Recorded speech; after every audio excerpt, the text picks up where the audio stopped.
Assalamualaikum everyone. Today we'll be exploring lexical features of English across 5 diverse countries: Japan, France, Singapore, Azerbaijan, and the Philippines. Our research aims to understand how English is used, adapted, and integrated into everyday speech in this nation, each representing unique position within the global spread of English. To provide some context, we are using country circle models as a framework. According to this model, countries are categorized into three circles based on their historical and functional relationship with the English language. First is inner circle. These are countries where English is a native language like USA and the UK. For the outer circles, here English is a second language and an important institutional medium. Example includes Singapore and the Philippines, both influenced by the British and American colonial history. Lastly, which are the expanding circles. In these countries, English is a foreign language learned for international communication, such as in Azerbaijan, Japan, and France. In our study, we focus on Azerbaijan, Japan, and France as representative of the expanding circle, where English is taught as a foreign language but is not used in daily communication. Singapore and the Philippines as an example of the outer circles, where English play a vital role in education, business, and media, influencing local languages and the communication patterns. By comparing this country, we aim to understand how historical, cultural, and social factors shape the way English is borrowed, adapted, and integrated into the lexical system. This will help us see how English maintains its global influence while being localized to fit different linguistic environments. We will begin our presentation by looking at the historical development and the role of English in each country, followed by analysis of specific lexical features such as loanwords, code mixing, semantic shift, and the phonetic adaptations. So let's get started by exploring the unique case of Japan. Assalamualaikum, my name is Muhammad Syafiq and I will be presenting on the Japanese lexical features, exploring how English has influenced the Japanese language. We will look at its history and impact and the specific lexical characteristic, including loanwords and code mixing. Before we dive into the topic, let me introduce the subject of this study. The interviewee is Haruma Nakamoto, a 20 years old Japanese Indonesian who had lived in Japan most of his life, but also spent 5 years in UK. His background allowed us to explore how English is perceived and used in Japan, and both from the native and international perspective. First of all, uh, I did a little research regarding this question since I was actually quite doubtful about the time English became widely introduced in Japan. So, according to my research, English started to become widely introduced in Japan at around the early 1900s. So basically, you can say like the early 20th century, around 1900, 1910, around that time. I see.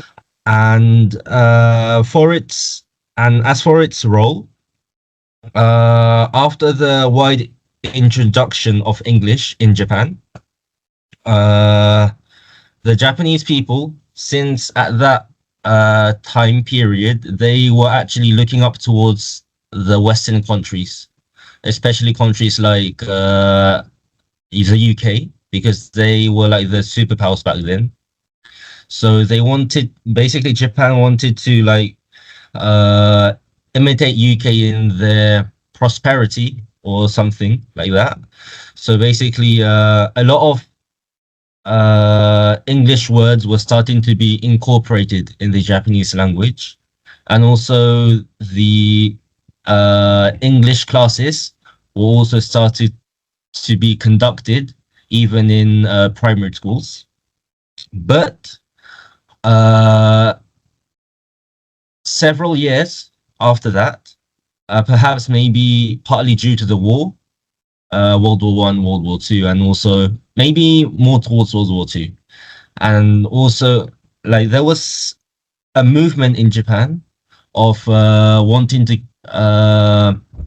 keep its national identity rather than changing into a foreign sort of rather than changing their own identity into something foreign altogether. So even though like in the early stages of the introduction of English to Japan, English was something seen as a progressive culture. It started to go the other way around several years after that. English was widely introduced in Japan in the early 90s. During that period, Japan admired Western superpowers, especially the United Kingdom, and sought to modernize by adopting foreign influences, including language. Over time, English began appearing in education and public life. However, after World War II, Japan refocused on preserving its national identity, reducing the influence of the English in daily interaction. This historical shift shaped the way English is used in Japan today. So for this question, if we are talking about the areas such as education, business, and popular culture as of now, then I would say that English hasn't had that much of an influence since the time that we're living right now. In Japan, they still have the remnants of wanting to keep their national identity that I just explained earlier. So, as of now, in educational settings or in business settings or in popular culture, you won't see that much of an English influence. Uh, but perhaps in popular culture, for example, like music and movies and stuff like that, you might see an increase in Western style music or movies. And but to be honest, I think that's about it. Despite its historical presence, English has not become dominant in Japan. It is taught in schools and used in specific fields like business and science, but it is not commonly used in daily life. English is, however, gaining visibility in pop culture, especially in music and movies. Yet, Japan's strong national identity limits its widespread adoption, unlike countries where English is a second language. Now, let's explore some specific lexical features in Japanese English. English words have been borrowed and adapted into Japanese, such as stadium instead of the word Japanese, which is kyogijo. These words become so natural that Japanese speakers don't see them as foreign. Some English words are preferred over their Japanese equivalents like college instead of daigaku for university. However, this remains limited to a certain context. According to the Kanya, Hernewati and Aneros in 2020, code mixing in Japan due to the language habit of the native who are used to say it. English words often undergo phonetic changes to fit Japanese pronunciation. For example, coffee become kohi and cake become keiki. This adaptation helped integrate foreign words into the language structure. Let's review what Haruma had to say about this. I see. So there are some words that already, when I try to study Nihongo, Japanese, there are some, Mm-hmm. I think that this is English, but why is it Japanese? Like coffee become Mm-hmm. tea, like Mm-hmm. cakey is from the word cake, but Mm-hmm. I see strawberry. Why is it not strawberry? Oh, okay. Um, like I believe that some words their origin uh their origin comes from a foreign language, not maybe not only limited to the UK, but for example, uh, in the example that you gave, for example, yeah, perhaps cake may be English, but sorry, what was the other example that you just gave? The word like coffee. Oh yeah, coffee. Sorry, yeah, coffee. Uh, the word coffee, if I'm not mistaken, I think the Japanese might have taken it either from the French or English because the word coffee in English actually comes from France. It actually comes from French. So some words they just use like that because there's When it was first introduced to Japan, there wasn't an equivalent in the Japanese word that describes the object. For example, uh, have you heard of the instrument called the saxophone? Yes. Yeah. So basically, when the saxophone was introduced to Japan, like uh, maybe in the early 20th century or something, there wasn't.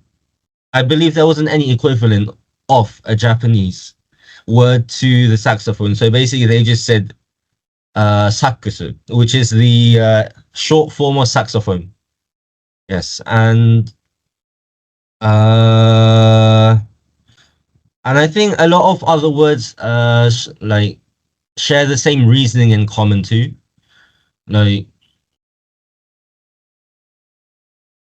if I'm not mistaken, like I can't uh come out spontaneously with some Word. other examples, but I know that there are a lot of other examples too. Yes. Unlike in some other country, code switching, which is mixing English into Japanese speech, is rare. It mostly occurs in media when new foreign concepts are introduced. And even then, this would eventually become naturalized in Japanese. In conclusion, while English has influenced the Japanese language, it remains secondary to the Japanese itself. Japan prioritizes its linguistic and cultural identity, integrating English mainly through loanwords and phonetic adaptation rather than full code switching. English is more visible in pop culture and international business, but does not dominate daily communication. This makes Japan unique in how it selectively adopts and adapts foreign language elements while preserving its own. Thank you very much. Okay, so next, let's move on to another uh, country from the expanding circle, which is France. Before that, my name is Muhammad Khairy Syaheer. I'll be presenting about the French lexical features. So let's move on. Okay, so this is the subject. His name is Yasha Morel. Age is 22, and the occupation is student degree in software engineering. And the country of origin is France. He grew up speaking both English and French, so he'll be the perfect subject for this interview. So next, before we move on, we'll be watching a clip of an interview about the history, development, and the current progress of English in France. Historically, English and French are very intertwined because of their because of the country's distance geographically, and also the fact that English used to be the English people used to occupy a lot of what is now modern day France. When English was importing mostly from French. Now then it's swapped a few times in history. Now it's mostly French importing from English. I'd say no. Like it depends what your time scale is, but I don't. I think the last. I think maybe an acceleration of the use of English, but I'd say like in the last 20 years, it's been pretty constant. Okay, so from the clip, we can say that in the history part, the English occupation in France, what brought English to France. It is the Hundred Years' War from 1337 until the 1453. And for the development part, the subject mentioned about the modern English import a lot from the French language. This happened mainly due to the Norman conquest of England in 1066. But he also mentioned that um, from the modern English borrowed import a lot from French, and now the French also import a lot from the modern English. For the current progress of English in France, the subject mentioned that the use of English has not changed in the last 20 years. Um, yeah, you could say that um, the has been pretty constant. So next, we'll move on to the power of English in France. We'll be watching a clip of the interview before we proceed to the explanation. Settings. No, no, because of the French Academy. So it's actually in many cases just unlawful. Well, so if you're writing in French, it must abide by the Academy's rules. And in a lot of cases, if it's like professional, especially or academic, it can be unlawful otherwise. And so you can't basically you can use an English word as long as there's not a French equivalent. And as soon as there's a French equivalent, that the English word is banned from use. Tough. I think it depends on how old they are. Usually, older generations are much more conservative. But I would say that in like from the younger generation to like 30 30 years old, 30-year-olds or some 30-year-olds or less, it's very clearly everyday life. I'd say that most people that are young, they just like it, and in fact, they are often complaining about the rules the academy sets. Okay, so from the clip of the interview, you could say that English is not dominant in French due to the French Academy. The question was about the preference of using English over French in some of the settings. And yeah, he also mentioned that the French Academy will ban some English words to prevent English French language from contamination.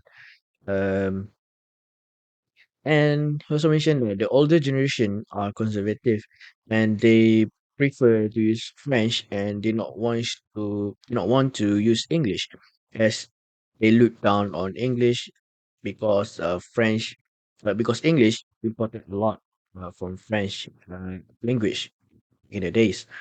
And the younger generation embrace the English language. However, um, mm, there there is some difficulty because of the French Academy, and the younger generation frowned upon the rules and regulations set by the Academy. Next, we'll move on to the next slide, which is the lexical feature of the franglais of French English. And before that, we will be watching a clip from the interview. I would say anytime there's a word where it really comes from the internet culture, people will just use the English one just so that they're very clear about what they mean and not because you could use the French equivalent, but the crazy thing is very so few people have heard of the French equivalent, and some people may not even realize what you're talking about. Like I don't know, I could give you an example like streaming. The word streaming technically got banned recently because everyone was using that for 10 years, but now the French Academy has put a French equivalent that people do not like at all because the people who because the French Academy version feels like it doesn't really capture what streaming is about. Planning was a great example on that website where people just use planning now. There are times when French will just take like the ing form of a verb in English, and then they'll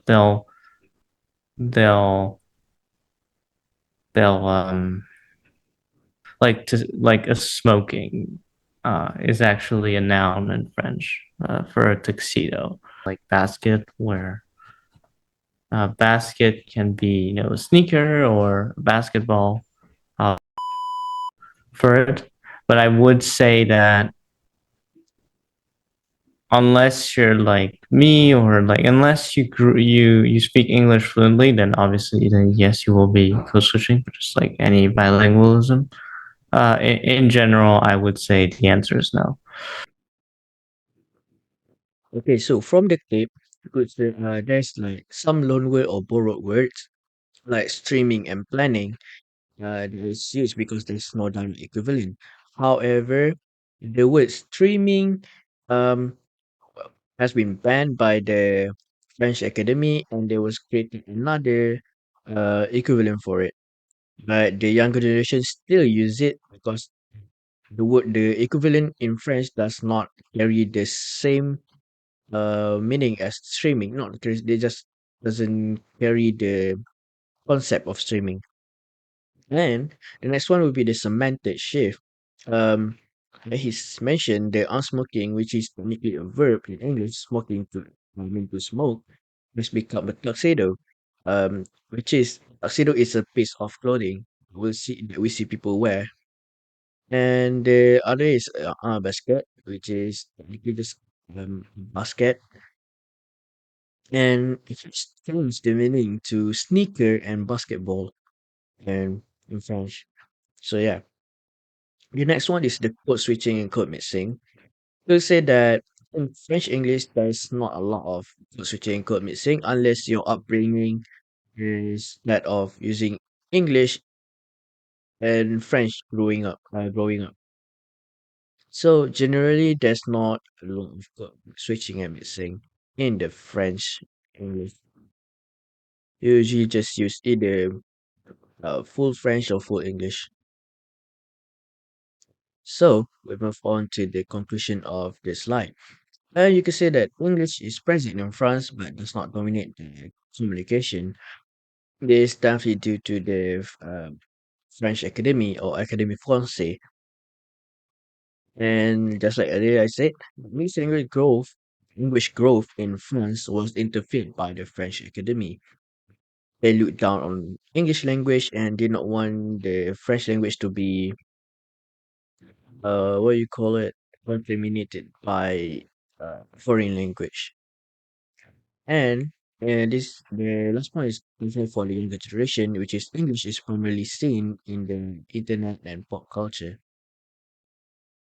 You can say that because according to Marina Costud, the influence of internet on the French language is very important issue in cultural context, and the internet has introduced a number of English words to the French language. And for the pop culture, the subject mentioned that about the K-pop, as an example, they use a lot of English term because it is not suitable to use French equivalent in the context. So I guess that's all for the French lexical features of Franglais. Um, thank you for watching this presentations. Thank you. Assalamualaikum, my name is Muhammad Irfan Hakim and I'll be presenting on the Azerbaijanis lexical feature where we'll be looking at the backstory, the impact, and some specific lexical characteristics such as code mixing and code switching. Now, before we move on, let's take a look at my interviewee. His name is Rashid Husseinov, a 19 years old Azerbaijanis, which is also a student that is currently undergraduate in computer science. And right now, he's also learning English while he's studying. It was definitely after the dissolution of the Soviet Russia after the 90s. Before that, Russian used to be the second language of Azerbaijan. And it continued for quite a while after that. But starting somewhere around the late 90s, 2000s, and into 2010s, English started becoming the secondary business, educational, and financial language. For popular culture, that for business and education, as I said, it became the secondary language for it. For business, I would say even the first language sometimes. Most colleges here now offer English options in education. There used to be only Russian. Okay. So what you mean is like English is commonly used lah. It's commonly used for Azerbaijanis. It in business. depends on the. I think it depends on the place and age group. In the capital, and especially among younger people, English is likely to be used. So you're likely to know some English, even if it's not fluent. So that's why, okay, especially in educational, in colleges, most colleges require a certain level of English or completely educated English. As in, okay, this happened even when I was since I was a kid. Russia, since we were part of Soviet Russia, Russian used to be the most popular language. Like, okay, parents would decide to send their kids to educate exclusively in Russian. And ever since English has become more popular, that has basically disappeared. And sometimes that happens with English instead, where from grade schools, say, educate exclusively in English. Now, English is even required in state examinations for masters, for bachelor's degrees, and even to graduate. I don't say there's a certain parts that uses majority English, but there are certain parts that do use a lot more English. It's mainly the capital, since the majority of businesses operate in here and people live here. And there aren't any other big metropolitan cities in Azerbaijan. So most majority of English speakers live here. So, English is introduced in Azerbaijan after the solution of the Soviet Russia in the 90s, and after it was introduced in businesses and education in Azerbaijan, it immediately became the secondary language for it. And also, after English was introduced, learning Russia was not as mandatory as before, because most of the time, Azerbaijanis now can communicate in both English and Russian. So English was widely used in the capital areas rather than the old areas, because that's where most of the people do their businesses and meet with their international clients. On your field. For example, I have heard that medical degrees prioritize English a lot less compared to either STEM, law, or history. And in something like international relations, English is basically mandatory. So it depends on your career choice. And if you're not college educated, it's not a completely necessary thing. It just helps our tourists dealing with tourists. For people in my demographic, I think they're quite positive about it. But there are people quite older than me who are hesitant to switch to English compared to Russian or Azerbaijani. So they view it with a bit of negativity. But I would say even among the older demographics, they're mostly positive about the use of English. It creates more opportunities because English is quite accessible to learn in here. Say teach it in schools, and tuition for it is actually pretty cheap. So if you know English, it creates way more opportunities to branch out to other countries, to create business dealing with other countries, and it generally helps the economy and people personally, in my opinion. Okay, the entirety of grade school here was almost entirely non-Azerbaijani, except for the foreign language classes, which were taught in English. But as soon as you go into college, a good majority of the programs for bachelor degrees are exclusively in English. Of course, the teachers can speak Azerbaijani, but the curriculum and education is conducted exclusively in English in those programs, which makes it. So I would say in higher education, especially STEM, there's a preference towards English, but in lower education, Azerbaijan is mostly used.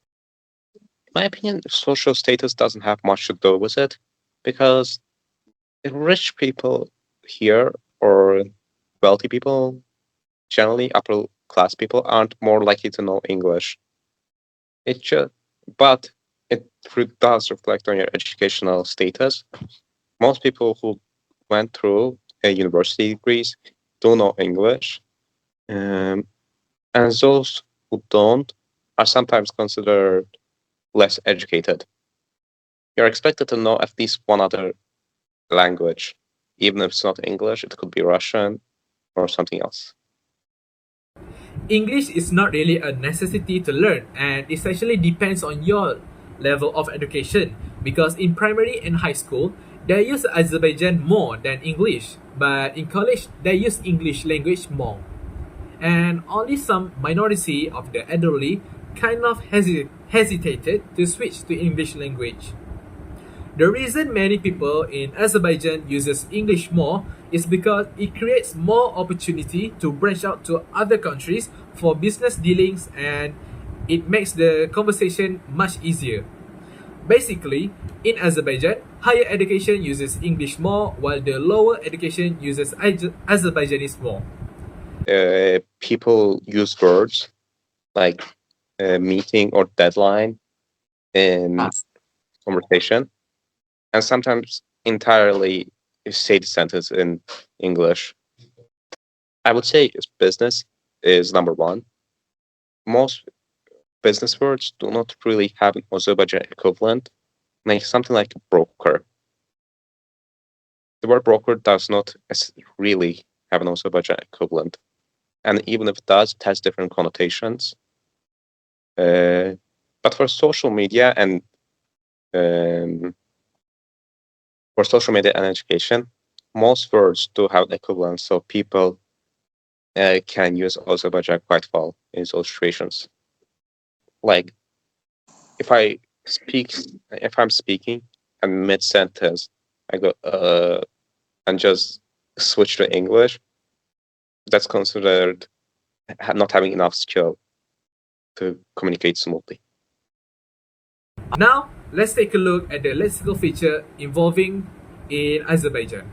For code missing, they frequently use meeting and deadline in a sentence because it's much easier for their equivalent. They also mix languages in a sentence on a non-formal settings. According to Mamadova, Azerbaijanis also use the word campus or career in their daily conversation rather than using their original language. Now, as for code switching in Azerbaijan, it is considered as unprofessional by the public when using code switching because it means you can't speak one language fluently. In conclusion, English is commonly used around businesses and education aspect, and it's influenced by the Soviet Russia and the history of colonization, and the level of English reflect your educational level, not your social status.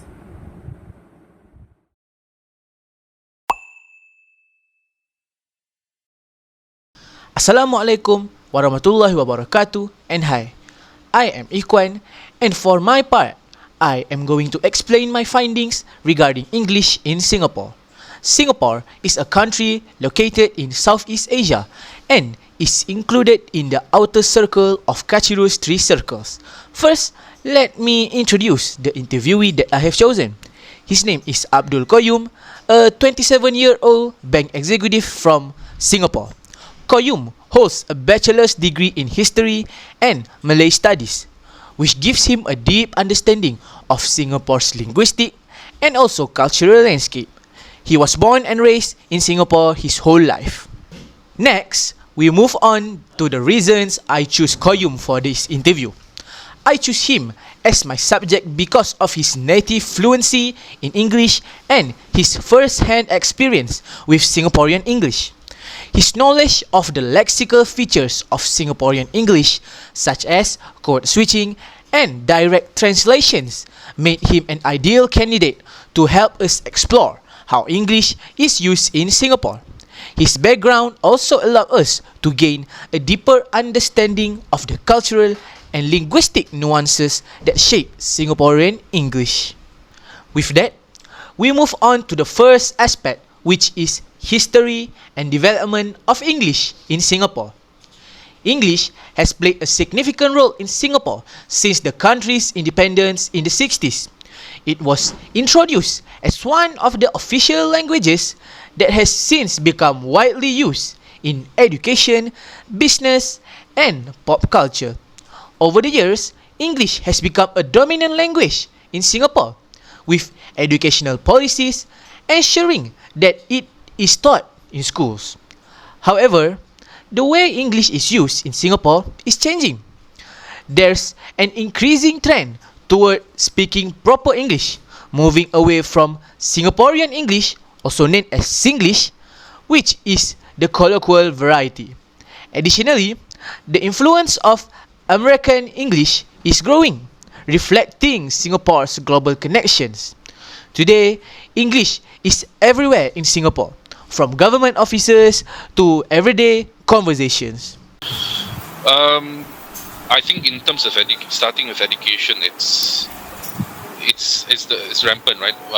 The main medium or language of instruction in schools is English, regardless of what type of school you're going to, be it private, public, or even the special schools like madrasas in Singapore. They are all taught in English. So pretty much your main exposure, the main language that you use is English in education. Then in terms of business, once again, right, I think the two main languages used, English is of course the main language used in your work, in your business.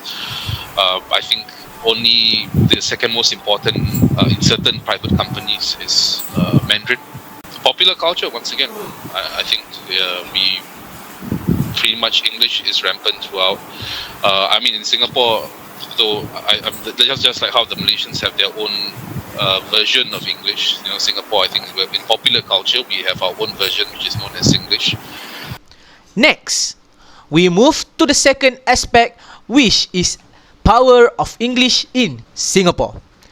English is not just a language in Singapore, but it is also a core part of the country's identity. In a multiracial society like Singapore, English serves as a common language that bridges the gap between different ethnic groups, including Malays, Chinese, as well as Indians. While many Singaporeans have neutral feelings about the increasing usage of English in media and daily life, some express concerns that this could lead to the declining usage of mother tongue languages, for example, Malay, Tamil, and also Hokkien. Despite these concerns, English remains the preferred language in professional and also academic settings, creating economic opportunities and facilitating global communication. However, the spread of English also raises questions about the preservation of Singapore's national identity. I think in general, we don't explicitly say anything, right? Because it's so natural, right? So we it's like it's normal for us, right? About in terms of normal English, but I think there is a growing number of people who are also concerned that we become so used to English that we forget our mother tongue. And that's a common phenomenon that's been happening not just in the Malay community but in the Tamil or the Indian community at large, and the Chinese community, right? It's now very common. Like, amongst the Chinese, I have so many Chinese friends who cannot speak Chinese or they choose not to, right? So there is a concern, I think, within generally throughout Singaporean society, regardless of the race, of us being too using English too much, that we actually forget to use our mother tongue, or we are not proficient in it. So I think there is that risk and concern. So, the next is aspect 3, lexical features of Singaporean English. One of the most fascinating aspects of Singaporean English is its unique lexical features. For example, direct translations from local languages are very common. Instead of using the Malay word maklumat for information, Singaporeans often use information or informasi instead. Perkataan seperti maklumat, kan? maklumat in Malay is maklumat, yes, it's information, right? Tapi sekarang we use it, we don't use maklumat, kita menggunakan informasi. Right, we will just direct translate these kind of things, right, which I think is a problem, right? So that's one example that I can remember. Nobody use maklumat nowadays. Furthermore, code switching is another prominent feature in Singaporean English, where speakers seamlessly switch between English, Malay, Hokkien, and Tamil during a conversation.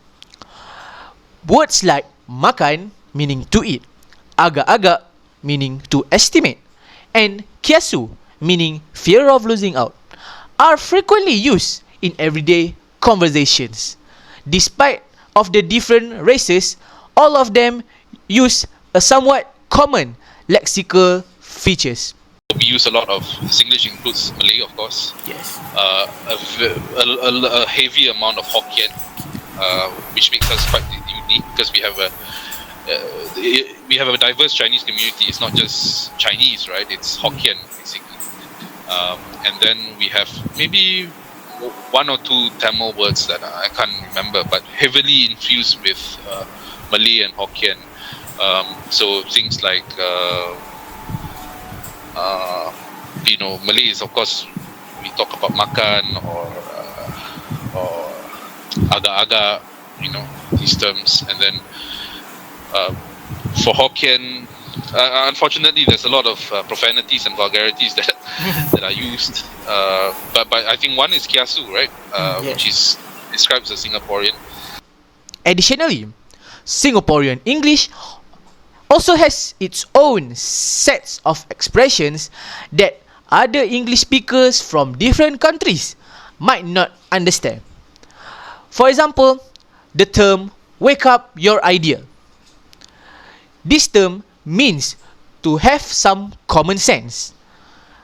Although the term is actually grammatically incorrect and doesn't make sense, it actually has a meaning in Singaporean English that could be understood by its speakers. We have this term, for example, "wake up your idea," right? Which is wrong.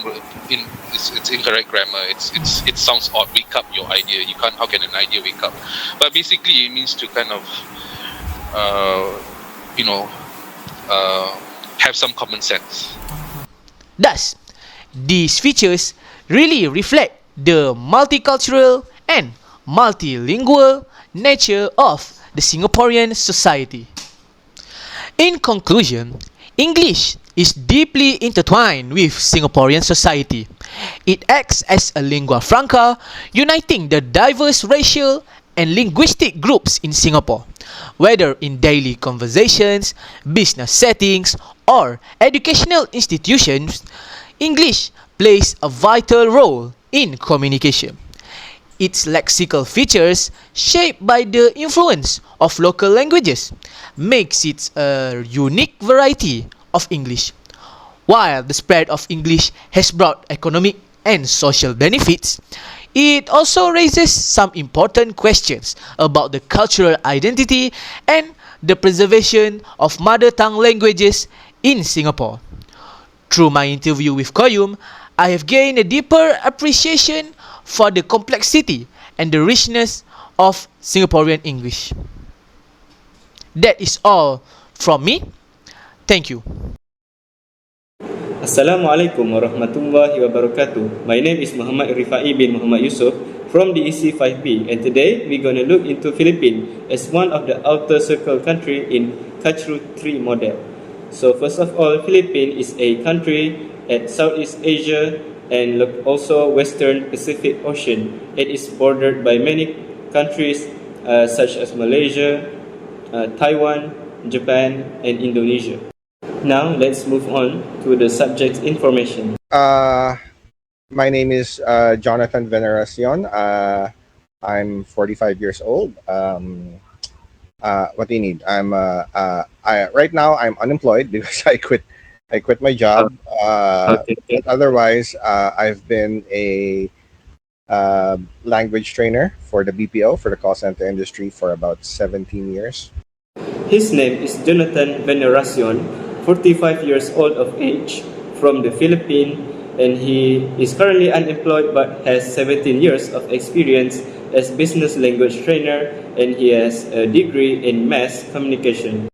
The reason I choose this subject is because he has long experience as a business language trainer, and he knows how to use English in professional and casual setting. And next, he has knowledge of media, linguistics, and communication pattern in his degree years, and he is a native Filipino that has used English in his daily conversation. He also has practical knowledge of English lexical features such as code mixing and semantic shift. So let's move on to the first aspect, which is the history of English in the Philippines. So it began in 1898 when United States acquired Philippines from Spain, and during that time, the American culture, which included English, began to widespread in the Philippines, which includes media, television, and education. Yeah, okay. So I'm gonna guess it started around early 1900s. So brief colonial history. The Philippines was a Spanish colony for 300 plus years, and then in 1898, that's when Spain sold the Philippines to the U.S. And that's when the Philippines became a U.S. colony. During that transition, where we started adapting the American education system in lieu of the Spanish one.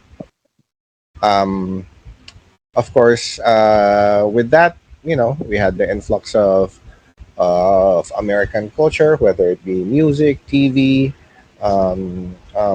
journalism, even all sorts of media.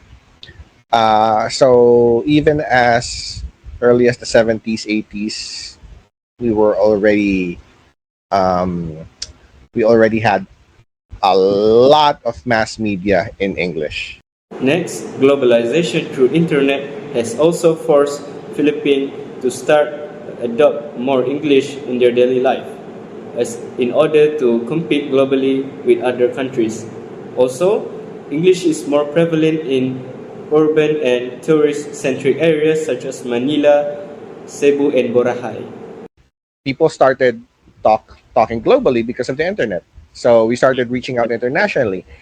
And that's when everyone realized that push for nationalism did not help us at all.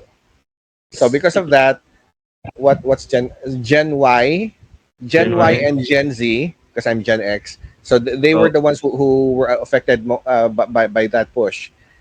They didn't speak English as well as we did. So they didn't speak as well as the previous generation. So they really struggled with the whole globalization thing. And they really struggled with their English. So after 2 administrations, the government pushed for English once again, to be able to compete globally, where most of the English speakers will be either in the urbanized areas or in the tourist-centric areas, right? The beaches and whatnot. So pretty much similar in the Philippines. Metro Manila, which is the capital of the country, that's where most of the English speakers are. But outside of that, tourists go to like Cebu and Boracay and other places. So those places tend to have better English speakers too. So it's only the far off towns that don't get tourism. They hardly speak English. Since people working in the call center industry use English, the general public that want to use their service will also have to learn and start conversing in English. And this has forced the people of Philippines to start speaking more actively in English. Apparently, English has also improved the living condition of Filipino. According to Jonathan, one of his former trainees now has better salary and able to support her family, and their living condition has improved thanks to her occupation in call center industry and her ability to speak English very well, which is better compared to all her previous jobs, which offer low salary and low living condition. One of the major influences that really increased in the Philippines is not through media, but through the BPO industry, the call center industry. And that really pushed people to learn how to speak English properly. Because for the most part, We can listen and comprehend English. We can read in English, but a lot of Filipinos don't get to practice speaking in English. And then the call center industry arrived, and it really made a big push for people to start conversing in English. Then she went to the BPO industry, and she got her US nursing license. And next thing you know, she got 10 times the salary offer because of that. And that was such a big deal because at first she thought, okay, I'm gonna work in the call center industry, improve my English, and eventually work abroad. But with the pay she's getting now, she realized, oh, I don't even need to go abroad anymore. I don't need to be away from my family anymore. I can earn a lot while staying in the Philippines, just because I speak English better than the average person. So yeah, I would say it gave a lot of opportunities. English also heavily influenced the education system in the Philippines. This is because all children started from kindergarten and preschool age have begin to learn English. The power of English has also incorporated into the mainstream media of Philippines. For example, most shows, whether it be local or even foreign shows, such as Dragon Ball, which is an anime, has been dubbed in English instead of in Tagalog. All Filipinos, doesn't matter if you're rich or poor, the moment you enter preschool, you would learn your ABCs, count your numbers, parts of the body, of the house, etc., all in English. And then you learn basic grammar in grade school, and then high school, you start reading books and writing essays, and then up to college and everything. So we've really been exposed to English since we were kids. Back in the 80s, when we imported anime, even though it was dubbed by Filipinos, it was still dubbed in English. Yeah. That was really weird. I only learned later on, 20 years later, that I always thought that the anime we were getting was from the US or something, because we always got the English versions. Next, we will move on to the lexical features of Philippine English. First, we have code mixing, which is the mixture of English and Tagalog. The people of Filipino, for example, would use the word hello po. The po here is an honorific in Tagalog, which signals respect for elderly and people in higher position. In the Philippines, out of respect for somebody in a higher position than you or older than you, you tend to say the word po a lot. That's po, po, okay? So if I'm talking to somebody older than me, I'll say hello, and then I'll add that. Hello po, like that. Hello. Okay, thank you po. Okay. And then that's pretty much everywhere. Like good morning po, it's pretty much automatic. Okay, where you would say that even if you're saying something in English, the po will always sneak in every now and then. Secondly, we have the semantic shift, which is basically the change of the word meaning over time.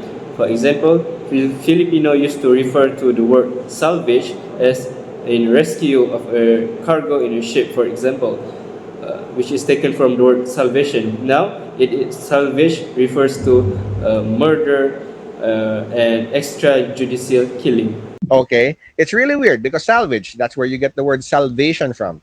So from the word, it means to rescue, to retrieve, to save. Like you say, they salvaged the cargo that fell off the ship, like that. Okay, they were able to retrieve it. That's what it means.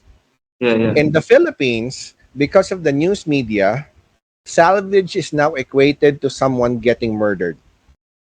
Really? Yeah, isn't that weird? Wow. Like if somebody got gunned down somewhere, they'll say that, oh, there was a politician that got salvaged by a restaurant. Like, that doesn't make sense. How was he rescued? Like, was he retrieved? No, he was murdered. Was brutally murdered. It's like, wow, that's unique. So that's very uniquely Filipino. Lastly, we have the semantic narrowing, which is when a word usage becoming more specific over time. For example, in Filipino, the people there would refer to the word commute as to traveling some distance to workplace or school via any means of transportation. However, nowadays, people will only refer to the word commute if they use public transportation. But we only refer to commute when you're talking about public transportation. So people when you're using public transportation. Ah, okay. Yeah. Yeah. So even or rather, if you're driving a car, Mm-mm. Filipinos will not consider that commuting, I see. even though it is, because commuting is just that, like to and from work, to and from school, your True. travel. It doesn't matter if you're biking or you're walking to. But for the Philippines, you have to take public transportation for it to count as commuting.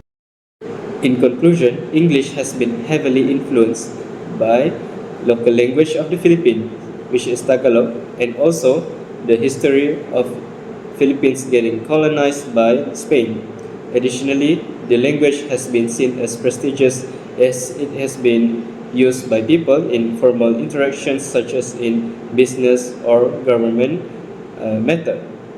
It is also widely used by people in their daily use and also in media. That's all from me. Thank you.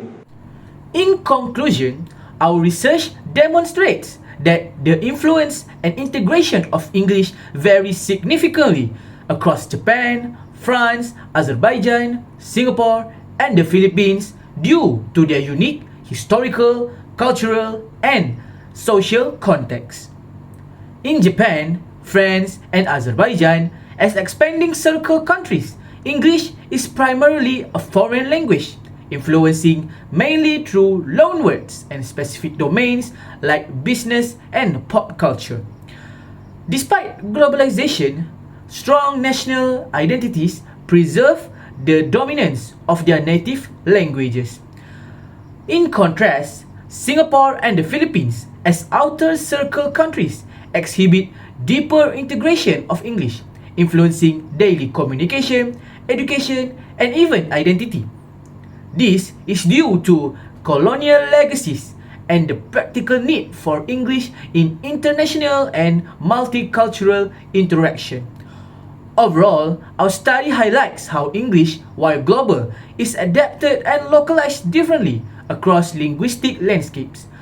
These differences reveal the complex dynamics between maintaining cultural identity and embracing global communication.